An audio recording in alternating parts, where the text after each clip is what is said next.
स्वास्थ्य मंत्रालय की प्रेस कॉन्फ्रेंस आ रही है, सीधे रुक कर लेते हैं। से रिपोर्ट हुई हैं हाई केस लोड के आधार पर इस समय देश में हम इमर्जिंग हॉटस्पॉट्स जो हैं उनको आइडेंटिफाई करते हुए वॉर फुटिंग से उनके ऊपर क्या एक्शन लेना चाहिए वह एक कार्य कर रहे हैं। रिगरस क्लस्टर कंटेनमेंट स्ट्रैटेजी उन आइडेंटिफाइड हॉटस्पॉट्स पर इंप्लीमेंट की जा रही है।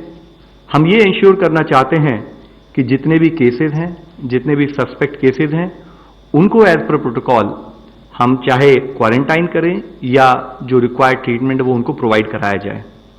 सेक्रेटरी हेल्थ ने स्टेट्स के सभी सेक्रेटरी हेल्थ से बात करते हुए उनसे ये भी कहा है कि जब हम कोविड-19 के लिए बेड्स की संख्या बढ़ा रहे हैं, आइसोलेशन बेड्स को ऑर्गेनाइज कर रहे हैं, तो हमें ये इंश्योर करना होगा कि जो एग्जिस्टिंग हॉस्पिटल हैं कोविड-19 के पेशेंट्स के लिए वो डेडिकेटेड ब्लॉक्स हों या स्पेसिफिक हॉस्पिटल ऑर्गेनाइज किए जाएं ताकि वहां उन पेशेंट्स का दूसरे पेशेंट से इंटरमिंगलिंग होते हुए इन्फेक्शन के चांसेस ना हों।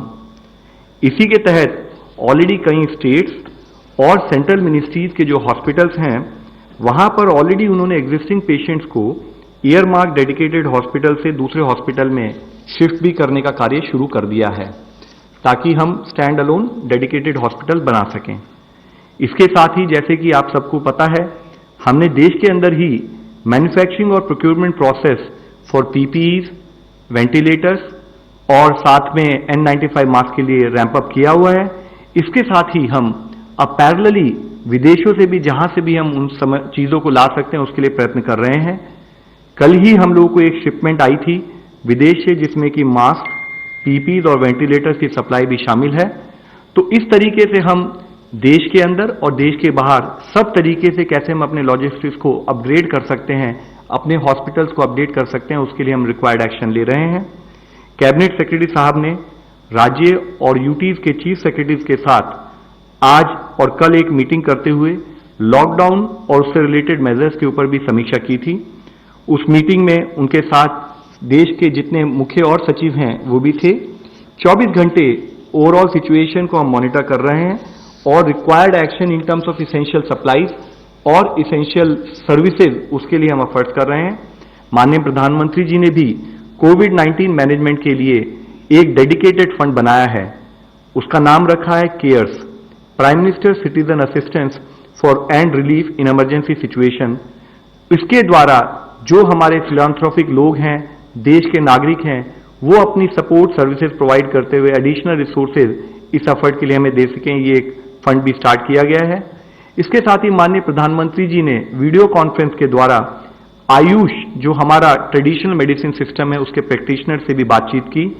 उन्होंने कहा कि आयुष का देश के स्वस्थ रखने में एक लंबी परंपरा रही है और कोविड-19 के स्प्रेड में उनका भी हर तरीके से उपयोग किया जाएगा, उनकी एक महत्वपूर्ण भूमिका है।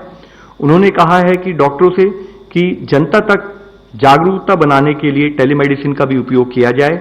माननीय प्रधानमंत्री जी ने यह भी कहा है कि आयुष का जो नेटवर्क है length and breadth of the country ये स्प्रेड आउट है और इसको WHO की गाइडलाइन के हिसाब से हर तरीके से अपना सपोर्ट प्रोवाइड करना है। उन्होंने साथ ही आयुष मिनिस्ट्री के द्वारा किए गए एक एफर्ट योगा एट होम उसके लिए भी उनकी सराहना की है।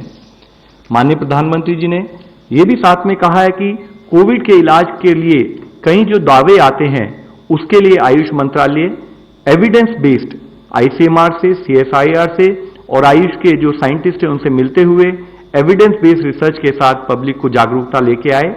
इसके साथ ही हमारे इस ऑनगोइंग एफर्ट्स में माननीय प्रधानमंत्री जी के आदेश अनुसार 10 एम्पावर्ड ग्रुप आज बनाए गए हैं।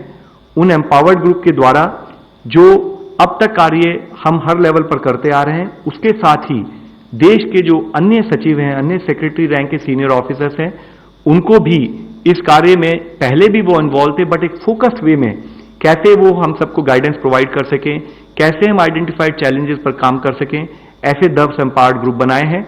जब मैं आपकी दृष्टि में लाना चाहूंगा उसके फोकस एरियाज हैं कि कैसे हम मेडिकल इमरजेंसी मैनेजमेंट पर एडिशनल फोकस लाएं।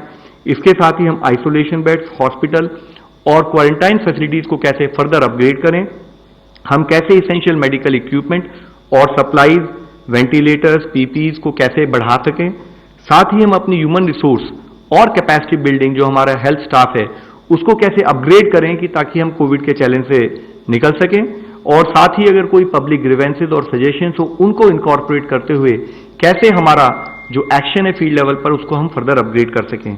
इसके साथ ही जैसे कि आप सबकी नॉलेज में भी है कि भारतीय रेल पूरे देश में इस समय आवश्यक वस्तुओं की अवेलेबिलिटी इंश्योर करने के लिए यथक प्रयास कर रही है। अब तक 65% जो वैगन गई हैं वो इसेंशियल सप्लाई से रिलेटेड गई हैं। पिछले 5 दिनों में लगभग 1.25 लाख वैगन जो इसेंशियल कमोडिटीज को ट्रांसपोर्ट कर रही हैं, जैसे कि food grains, fruits and vegetables, sugar, salt, coal, petroleum etcetera. मैं आप सबसे आखिर में माननीय प्रधानमंत्री जी के वर्ड्स को इको करते हुए फिर से रिक्वेस्ट करना चाहूंगा, जैसे कि उन्होंने कहा है कि लॉकडाउन का ये फैसला अभी हमें कठोर लग सकता है, लेकिन वह हमारे लिए, हमारे परिवार के लिए और हमारे देश की सुरक्षा के लिए अत्यंत महत्वपूर्ण है। धन्यवाद। गृह मंत्रालय के प्रवक्ता। केंद्र सरकार निरंतर लॉकडाउन के स्ट्रिक्ट इम्प्लीमेंटेशन को रिव्यू कर रही है। कैबिनेट सेक्रेटरी और होम सेक्रेटरी ने चीफ सेक्रेटरीज और डीजीपीज के साथ स्थिति का जायजा लेने के लिए कल शाम और आज सुबह वीडियो कॉन्फ्रेंस पर डिटेल्ड मीटिंग्स की।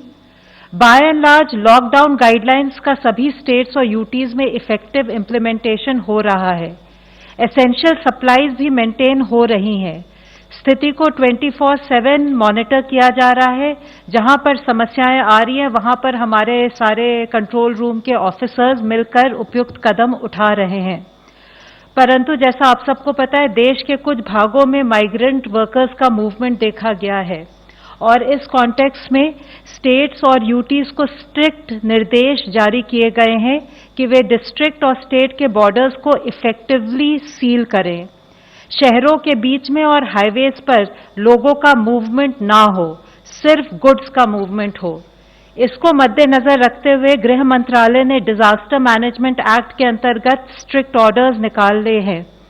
होम सेक्रेटरी जो चेयरमैन है नेशनल एग्जीक्यूटिव कमेटी के, उन्होंने उन पावर्स को एक्सरसाइज करते हुए निर्देश दिया है सारे स्टेट्स और यूटीज को कि वे कुछ एक्शन है जिनको मैं अभी डिस्क्राइब करूंगी, उसके लिए जो डिस्ट्रिक्ट मैजिस्ट्रेट और डिप्टी कमिश्नर्स हैं और जो सीनियर सुपरिटेंडेंट्स ऑफ पुलिस हैं और एसपीज हैं, उनको इस एक्शन को लेने के लिए बाध्य करें।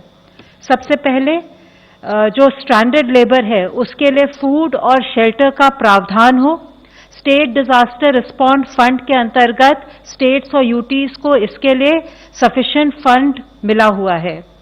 जो लेबर चल चुकी है उसको उसके गंतव्य स्थान पर स्टैंडर्ड हेल्थ प्रोटोकॉल के अनुसार मिनिमम 14 दिन के लिए क्वारंटाइन किया जाए। जितने एम्प्लॉयर्स हैं उनको निर्देश दिया जाए और ये लागू किया जाए कि क्लोज डाउन पीरियड के लिए वर्कर्स को उनके वर्क प्लेसेस पर ड्यू डेट पर बिना डिडक्शन के पूरी वेजेस दें। जो वर्कर्स रेंटेड अकोमोडेशन में रह रहे हैं उनके लैंडलॉर्ड ना उनसे 1 महीने का रेंट मांगेंगे और ना उनसे खाली कराएंगे। डीएम्स और एसपीज को ये आदेश इम्प्लीमेंट करने के लिए पर्सनली रिस्पॉन्सिबल ठहराया जाएगा। और हमारी आशा है कि इन सब मेजर्स के साथ हम ये लॉकडाउन को इफेक्टिवली इम्प्लीमेंट कर सकेंगे जिससे कि कोविड के स्प्रेड को रोक सके। 34,931 टेस्ट किए हैं। आज भी अगर कल की फिगर देखें तो हम लोगों की कैपेसिटी यूटिलाइजेशन जो आईसीएमआर नेटवर्क में है वो 30% ही है। अभी इस वक्त हमने थोड़े से लैब और बढ़ाए हैं। 113 लैब फंक्शनिंग हो चुके हैं और 47 प्राइवेट लैब्स को हमने अप्रूवल दिया है। Which figure?